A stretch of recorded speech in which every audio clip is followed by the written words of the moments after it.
What's up, guys? So today we're going to be working on my 2016 Dodge Charger Hellcat.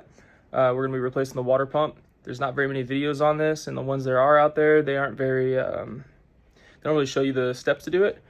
So my goal today is to kind of show you how to do that and what I'm doing. I have got started on it already, so I'm going to kind of show you what I'm doing, but it's still in the car, so this might be a better one so everyone can see how to do it. So to kind of show you where we're at right now, I've already taken off the tensioner. I was going to try to do it without taking that off, but there are some bolts that we need to get off that is preventing us from getting to. So I did want to show you that's still, that has to come off. We also had to take off the power steering pump to get to the bolts we need to get to. I just replaced the power steering bolts into their respective holes so I don't get them confused with the water pump bolts. To get to these bolts, you do have to go through the holes here, but really easy. There's only 3 bolts. This comes right off and you can just set it off to the side. Mine is actually broken due to the collision that I had. So I'm going to replace this too, and I have the replacement one, so I might make a second video on that. But you can see here, my water pump actually came with another thermostat housing, so I'm going to end up taking this, or I don't have to take this off, but I'm going to take it off to get my thermostat out. I am taking this hose off because you can see it is ripped, so I got another upper radiator hose as well. I've taken some of these bolts out. There's 12 total, but we're going to have to take more off as we go, and I'll kind of show you that process. I am unfortunately going to have to take off my supercharger belt. The serpentine belt's already off, but we'll kind of show you the steps on that. So just for reference, here's my new pump. I am putting each bolt into the hole that the old pump it came out of so that I don't confuse which one goes where. Mine comes with this guy too, so I don't have to take that off the old one, but I do have to take that pulley off of the old one and put it onto here. I also had to take the tensioner off and put it onto there as well. So just so you can kind of see what I'm doing. Now, I personally just had to run down to O'Reilly's to get a special tool here that I didn't have. I have a Metco pulley, and it does require to get that tensioner off. I have to get a 8mm hex socket. I believe the stock one is a 15mm to pull that. So I'll kind of show you how to take that off in just a second. Okay, so the key with this, I have it in there, and this is the same for anyone with the 15. It's going to be the same for here. So you want to take your ratchet and just take it, and we're going to pull it to the driver's side, and that will relieve the tension on that belt so we can pull it off. So I'm going to take that off and I'll be right back. Okay, so that is off. Best practice when taking this off is not to try to remove it from the one that you're pulling on, because otherwise it'll get caught on your ratchet. You want to pull it tight and then actually take it off of your pulley on the supercharger. So pull it off that way around it, that way it's loose, and then you can just take your ratchet right off without having to fight the belt. And as I mentioned earlier, I do have these 2 pulleys are special. They're from Metco. They replaced my OEM ones. They're supposed to be a little bit lighter. They're aluminum and kind of hollowed out there. I'm going to be taking that off as well with my 8mm hex socket. On the OEM one, I believe it's a 15mm. So we're going to take this guy off of here and we're going to move it over to our new water pump over there. And you can see this is just obviously turning it. It's coming right out. So once I get this top off, I should be able to just pull the whole pulley right off. All right, and it is loose, so I can just pull it right out. And there you go. We'll just move this right over to the other one so that we don't mess anything up. I can just insert it right there so that I don't get it all mixed up. Yep, and I'm just gonna partially thread it right there so that I know that it goes there, and we're almost done. Okay, so the next thing I'm going to do is to give myself a little bit more clearance, I'm going to take off our thermostat housing. Now be careful with this because your thermostat is inside of there. You're probably going to want to move it over to your new water pump. So we're going to take that off next. These are 13mm bolts, as most of these bolts are. So we're going to take those 13s off. The only bolts that you'll have on this entire job are 13s and 15s, and in my case with those special pulleys, I had an 8mm hex socket. So you should be able to get this whole thing done with just some 13s and 15s. Okay, top one's out. We're just taking off this bottom one. There's only 2 on this thermostat housing. And as I go further into this, depending on how much coolant's in your motor, you might see it start to drip. That's completely normal because that's where the water is held in your engine. Okay, so I now have both bolts out. So we're gonna just remove that and you'll see there's your thermostat. Mine is a 180-degree thermostat, so I'll be moving that over to the new water pump here soon. So another thing too, there's a good chance that your thermostat's gonna be in there pretty tight. You should just be able to pull it or twist it out. Obviously I can't because it's in there good, and that's a good thing. So if you need a little help from a screwdriver to kind of pry it out, don't be afraid, you know. We can use that to get some leverage and pull that thing out of there. And just like I said too, I just barely tipped it and it came right out, so no issues there. Okay, fast forward just a tad bit. If you have coolant in your engine, which most of people are going to, or in your water pump, excuse me, this is the part where you want to be careful. Have like a Ziploc, like a gallon bag or something below. Be really careful because this is going to dump out coolant. Mine is pretty much empty after that crash where the water pump got damaged, so I don't have that problem, but most likely most people are going to just pour coolant out when they pull this out of there, so just be careful. All right, and if you got a water pump that looks like this, I did not check to see if there's a thermostat in here. It just came with that on there.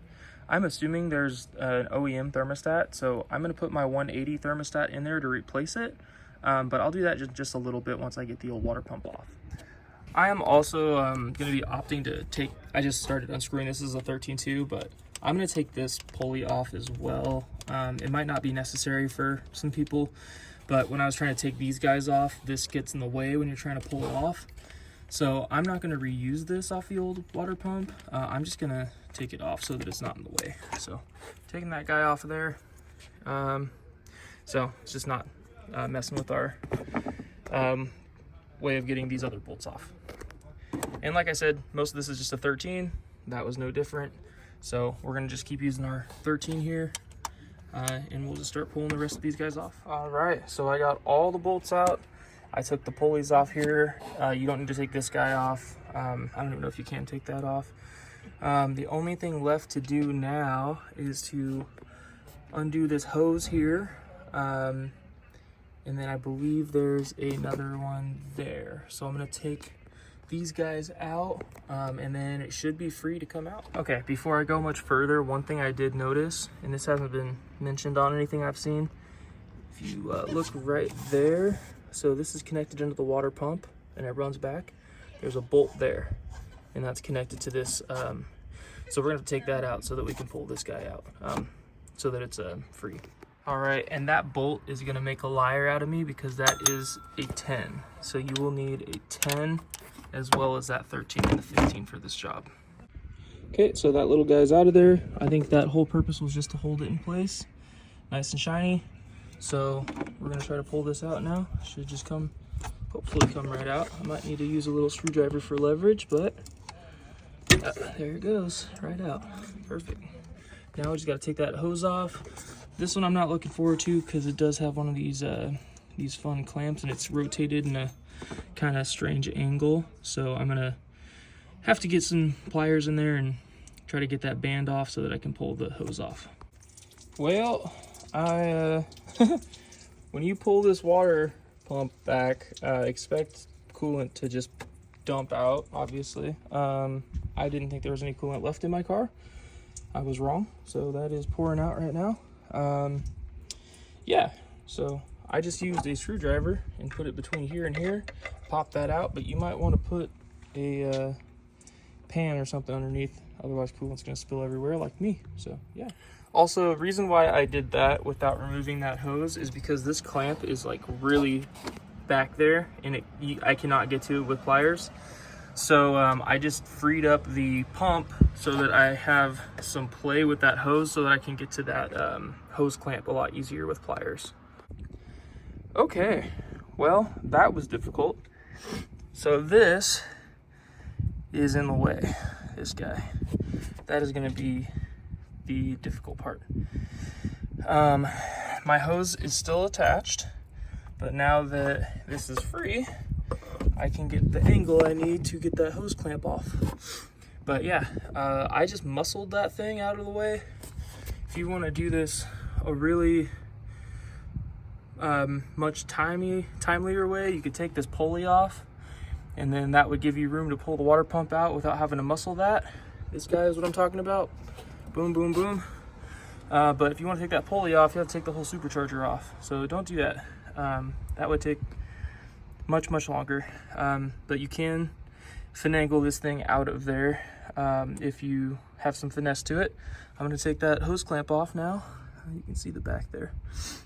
Yeah. All right, guys. So I'm not even going to lie to you. That was pretty difficult. This is the hose that was attached.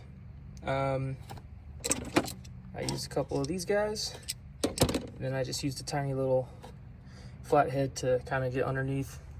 It's probably been on there since the car was made in 2016 or late 15, whatever it was made in. There's some coolant in there too. Good old mess I'm gonna have to clean up, but we got it out. Here's how we're looking. Old pump, not too pretty. And new pump, gonna assemble it. We're gonna take this thermostat housing cover off, put the new thermostat in there and the new pump, and try to put it all back in. All right, and for simplicity of install, since I had to take all this stuff off to really get to all these little bolts, I'm probably gonna install the pump without all of like the tensioner and all these guys. We're just gonna leave all that off at first, and then I'm gonna install it while it's on the car, just so I can get to all the 12 mounting bolts, and then we'll add on those accessories afterward, just for clearance purposes. Okay, so here's my new water pump. You can see I took off all the stuff. I left one bolt, that's what I'm gonna start with. I transferred all the other bolts to the old water pump, just so I remember where each bolt goes, because they're all different lengths. Don't want to mess that up. I'm gonna start putting this on. I'm gonna start with the radiator hose, because that's the last thing that came off when I was doing this. And then I'm probably gonna put that guy back in. That should line it all up, and then we're gonna start with the bottom first, because those are the last ones I took off, and then we're gonna work our way around it. I will take this thermostat housing off once the pump is bolted into the car. Unless it gives me serious issues, I can try to take it off the car, but there's not a lot of leverage to pull these off. With it off the car, I can of course hold it still with something, but we're gonna see what we can do. Okay, so water pump's back in. Nothing about this job is like inherently easy. We're finding out.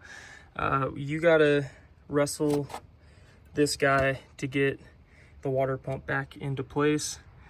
You might need a buddy. I ended up getting it, so if you're a bigger guy or a little stronger, you should be able to get it too. I'm not plugging that in yet. I just put the hose back on right here, because that's the last thing I did when I took it out. So we're gonna kind of do this in reverse order. That is in. I'm gonna get this hose clamp. I angled it toward myself more so I can actually get it off this time, and we're gonna put it on right where the old one was, or right where it was on the old water pump. Be on me. Once that's on there, I'm gonna pop this back into there as well, and then we're gonna start going at the bottom bolts first, and then work our way back around. Okay, so the new water pump is in. The bolts are going in just fine. You got to kind of line it up. I took off all the accessory stuff like I said I was going to do, so that's going well. I did just get the last one put in. These are all finger tight. Now what we're going to want to do is we're obviously going to want to torque these down from like top to bottom to top to bottom and crisscross. So make sure we do it in that order so that the gasket seats well, and we're not, over tightening the top and then trying to do to the bottom. That can cause the gasket to kind of slip a little bit. So yeah, I'm gonna torque these down, and then I'll be right back. All right, so I torqued down all of the bolts that hold in the water pump. Went crisscross all the way until it was done. The order of the accessories I went with, I don't think it matters, but I went tensioner first, and then I went with the pulley here, my aftermarket one, and then I went with the water pump one there. And I just went, they kind of stop, so you can't really, as long as you go to as tight as your ratchet will go, they stop. So those are all on good. I'm gonna put my thermostat back in, and then probably put the belt back on, and then I'll put the housing back on.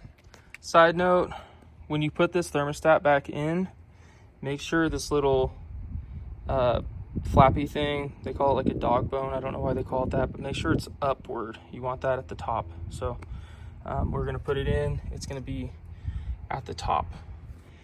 Okay, so now that we have that seated in there properly, you can see that little deal is pointed straight up.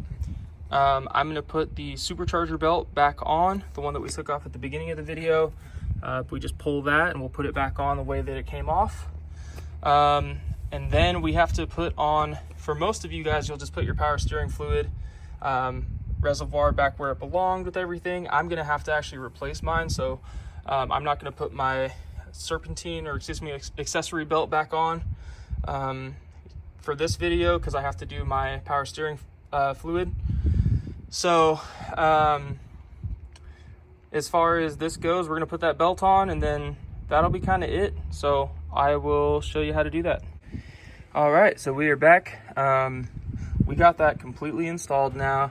I did put the belt back on. You just pull this tensioner, and then you can slide your belt back onto the car the same way it came off. I did put that thermostat housing back on top of the thermostat, and we got the new radiator hose put in, so we just slid that onto there. But that's it. You can also see, this is actually much later I'm doing this part. I did put the new power steering pump in. That's all good to go in the car as well. And the accessory belt's back on. So we are golden. This is a long job, but I am not the most mechanically inclined. I got it done, so I can imagine you can too. We still got some work to do. You can see this line for the methanol is all put to the side here. But yeah, I mean, this is a water pump for you guys. Hope you like it. If this was helpful to you, just like the video. And yeah, we'll see you next time.